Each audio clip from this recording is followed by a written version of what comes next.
বারাকাতু। এভরিওয়ান, কেমন আছেন সবাই? আশা করি সবাই ভালো আছেন। আলহামদুলিল্লাহ আমিও ভালো আছি। আমি তালেব হুসাইন এই মুহূর্তে আছি আমাদের শারজাহ ডিএক্সএন অফিসের সামনে। আজকে হচ্ছে বৃহস্পতিবার, জুম্মার রাত।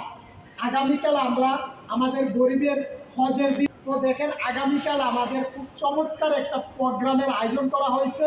তো আমি আশাবাদী আপনারা প্রোগ্রামে অংশগ্রহণ করবেন, কারণ আগামীকাল শুক্রবার অনেকেরই ছুটি থাকে।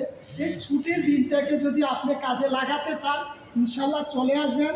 কারণ লাইফ আপনাকে পরিবর্তন হতে হবে।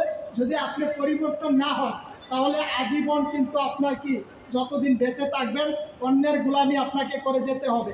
যদি আপনি মনে করেন ইন্টারন্যাশনাল একজন বিজনেসম্যান হবেন, যদি আপনি মনে করেন সাকসেসফুল একজন লিডার হবেন, যদি আপনি মনে করেন আপনি টাইম ফ্রিডমে যেতে চান, তাহলে আমি আপনাকে বলতে চাই কালকের প্রোগ্রামটা আপনারা কোনোভাবেই মিস করবেন না। খুব চমৎকার একটা প্রোগ্রাম হতে যাচ্ছে। সেই প্রোগ্রামে আমি কিন্তু আছি ইনশাল্লাহ। আপনি রেডি তো? তাহলে ইনশাল্লাহ চলে আসবেন আগামীকাল শারজাহ ডিএক্সএন অফিসে। আসসালামু আলাইকুম ওয়া রাহমাতুল্লাহি ওয়া বারাকাতুহু।